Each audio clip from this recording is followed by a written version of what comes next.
यदि आपसे पूछा जाए कि बदरुद्दीन जमालुद्दीन काजी कौन है, तो शायद आप बता ना सकें। तो चलिए हम ही बता देते हैं कि बात जॉनी वॉकर की हो रही है, जिन्होंने फिल्मी पर्दे पर अपने जोरदार अभिनय से सभी को हंसा हंसा कर लोटपोट कर दिया था। जॉनी वॉकर का जन्म 11 नवंबर 1926 को हुआ था। महान फिल्म निर्देशक गुरुदत्त जी तो जॉनी से इतना प्रभावित थे कि अपनी कई फिल्मों में उन्होंने जॉनी के लिए विशेष भूमिका रखी और उन पर गीत भी फिल्माए। अब बात जॉनी के आज वाले मध्य प्रदेश से खास कनेक्शन की। बात तब की है जब देश में जंगली जानवरों के शिकार पर रोक नहीं थी। कहते हैं कि जॉनी शिकार के शौकीन थे और इस सिलसिले में देश का यह हिस्सा उनकी खास पसंद हुआ करता था।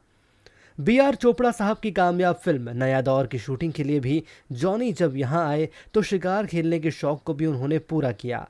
इसी सिलसिले में जॉनी का नाम उस समय के घने जंगल वाले उस इलाके से भी जुड़ता है जिसे आज इटारसी कहा जाता है।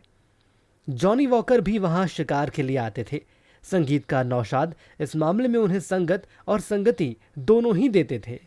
जैसे कि हम पहले ही कह चुके हैं कि जॉनी का ये काम तब गलत नहीं था क्योंकि शिकार पर रोक नहीं थी, वरना तो आप जानते ही हैं कि इस रोक के बाद राजस्थान में काले हिरण के शिकार को लेकर मचे विवाद ने किस तरह फिल्म अभिनेता सलमान खान का प्रसिद्धि वाला नशा हिरण कर दिया। क्योंकि अब तो इस हिरण को पूजने वाले बिश्नोई समाज का लॉरेंस बिश्नोई इस मामले में सलमान के खून का प्यासा बना हुआ है। खैर, फिर जॉनी पर आए तो उनके साथ शिकार करने को आए शिकार होके चले जैसी चोट भी हो गई। नहीं जंगल तो नहीं बल्कि सियासी मैदान में। हुआ यूं कि साल 1990 में जॉनी कालजयी फिल्म अभिनेता दिलीप कुमार के साथ खंडवा आए। दोनों वहां के एक प्रतिष्ठित परिवार के मेहमान बने। उस समय दिलीप कुमार जॉनी वॉकर ने इटारसी के गांधी मैदान में कांग्रेस पार्टी के प्रत्याशी चौधरी नीतिराज सिंह की चुनावी सभा को संबोधित किया था। दोनों को देखने के लिए अपार भीड़ उमड़ी, लेकिन सह चुनाव हार गए। यानी जॉनी इससे पहले तक जिस राज्य में शिकार करने आते थे वहां खुद ही जनता के हाथों शिकार हो गए। अब जब बात दिलीप कुमार की है तो बता दें कि उनके हिस्से तो इसी राज्य से ऐसी चोट दोबारा भी आई। बात तब की है जब साल 1999 के कारगिल युद्ध में भारतीय सेना एक बार फिर पाकिस्तान को मुंह की चटा चुकी थी। दिलीप साहब सियासी नहीं थे, लेकिन न जाने तब उन्हें क्या हो गया। उन्होंने बयान दे दिया कि भारत की फौज ने उस जगह के लिए नाहक ही लड़ाई की जहां केवल बंजर जमीन है।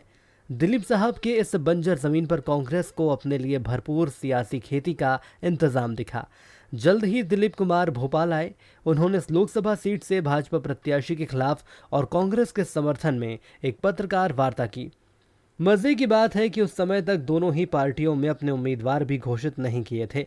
बहरहाल हुआ ये कि प्रत्याशी घोषित हुए और नतीजा घोषित हुआ कि भोपाल से भाजपा जीत गई और कांग्रेस हार गई। इस सारे वार्तालाप का मकसद बदरुद्दीन जमालुद्दीन काजी यानी जॉनी वॉकर या मोहम्मद यूसुफ खान यानी दिलीप कुमार जी की निजी प्रतिबद्धताओं पर टिप्पणी करना बिल्कुल भी नहीं है। मकसद तो बस गुजरे हुए कल की याद दिलाने का है।